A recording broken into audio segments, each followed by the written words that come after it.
Hello friends, welcome to our channel. எல்லாருக்குமே பிரியாணி புலாவ்னா ரொம்ப பிடிக்கும். இன்னைக்கு கொஞ்சம் டிஃபரெண்டா ஒரு வெஜ் புலாவ், ஒயிட் புலாவ், அதுக்கு காம்பினேஷனா ஒயிட் கலர் சால்னா ரொம்ப டிஃபரெண்டா, ரொம்ப சூப்பரா சுவையான டேஸ்ட்ல எப்படி செய்யறது அப்படின்னு பதிவுல பார்க்கலாம் வாங்க.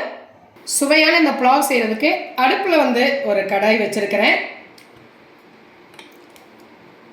இதுல 2 டீஸ்பூன் அளவுக்கு நெய் சேர்த்துக்கிறேன்.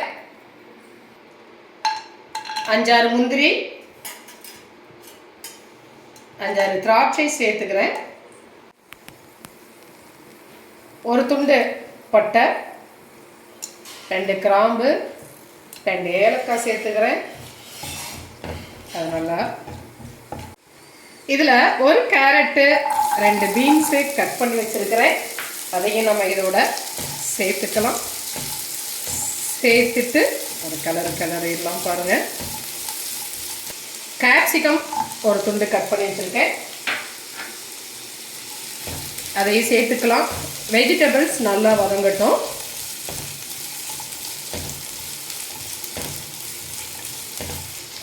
ஒரு துண்டு இஞ்சி, 2 பூண்டு பல், ஒரு பச்சை மிளகா சும்மா அப்படியே நசுக்கி வச்சுருக்கிறேன். அதையும் இதோட நம்ம சேர்த்துக்கலாம். சேர்த்துட்டு நல்லா கலந்து விட்டுக்கலாம். காய் வதங்கிருச்சு. இதில் ஒரு கப் அளவுக்கு பாசுமதி அரிசி எடுத்துருக்குறாங்க. ஒரு 200 கிராம் அளவுக்கு அதை கழுவிட்டு ஒரு அரை மணி நேரம் தண்ணியில் ஊற வச்சு வச்சுருக்கிறேன். அந்த அரிசியை இதோட சேர்த்துக்கலாம். அரிசியும் சேர்ந்து ஒரு நிமிஷம் நல்லா வதங்கட்டும். இதில் இப்போ நான் தண்ணி ஆட் பண்ண போகிறேன்.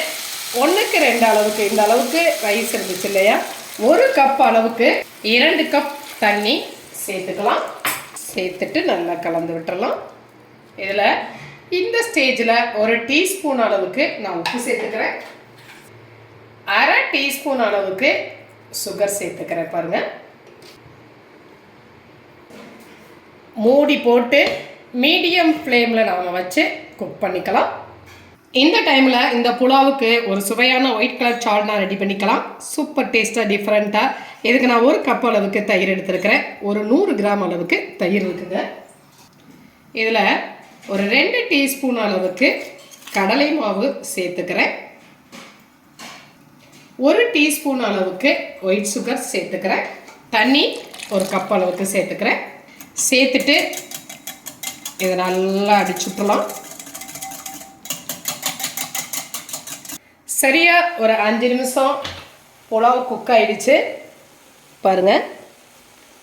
இந்த ஸ்டேஜில் கொஞ்சமாக தண்ணி இருக்கு இல்லையா, இதை இந்த ஸ்டேஜில் மூடி வச்சு லோ ஃப்ளேமில் இன்னும் ஒரு 5 நிமிஷம் நாம் அப்படியே வச்சிடலாம். சால்னாவை தாளிச்சிடலாம். நம்ம 1 டீஸ்பூன் அளவுக்கு நெய் சேர்த்துக்கிறேன். நெய் காஞ்சிருச்சு. ஒரு துண்டு பட்டை, ஒரு ஏலக்காய், 2 கிராம்பு சேர்த்துக்கிறேன். 1 டீஸ்பூன் ஜீரகம், 1/4 டீஸ்பூன் வெந்தயம். ஜீரகம் பொரியட்டும்.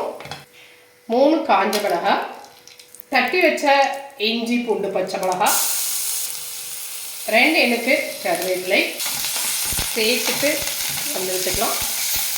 இதில் அரை கப் அளவுக்கு தண்ணி சேர்த்துக்கிறேன்.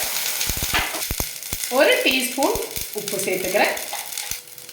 கலந்து வச்சிருக்கிற தயிர், கடலை மாவு கலவையை இதோட சேர்த்துக்கலாம்.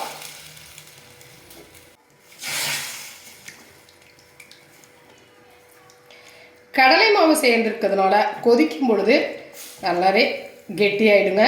அதனால் இதை நம்ம தண்ணியாகவே வச்சுக்கலாம். வச்சுட்டு இதை ஒரு கொதிக்க விடலாம் பாருங்கள். ஒயிட் கலர் சால்னா அழகாக கொதிச்சு ரெடி ஆயிடுச்சு. இந்த ஸ்டேஜில் கொஞ்சமாக மல்லி இலை தூவிட்டு இதை ஆஃப் பண்ணிடலாம்.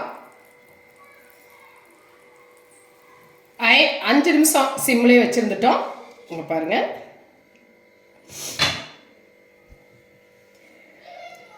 உதிரா பிரியாணி அரிசி உடையாமல் எவ்வளோ சூப்பராக புலாவ் ரெடி ஆயிடுச்சு இல்லையா.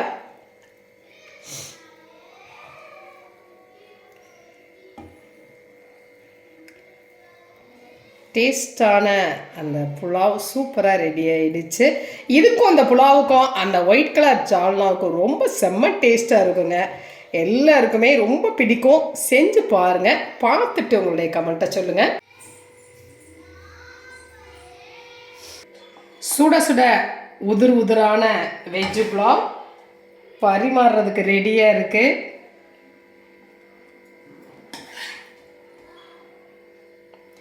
சாப்பிட்றதுக்குமே ரொம்ப நல்ல டேஸ்ட்டாக இருக்குங்க.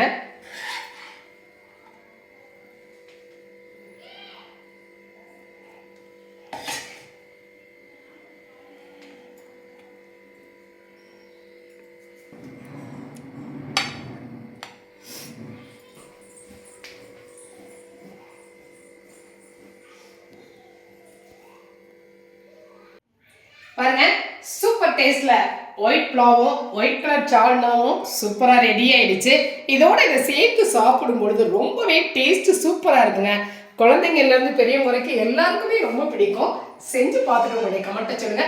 இந்த பதிவு உங்களுக்கு பிடிச்சிருந்துச்சுன்னா சப்ஸ்கிரைப் பண்ண மறக்காதீங்க. லைக் பண்ணுங்க, கமெண்ட் பண்ணுங்க, ஷேர் பண்ணுங்க. மற்றும் ஒரு பதிவில் உங்களை மறுபடியும் சந்திக்கின்றேன். நன்றி.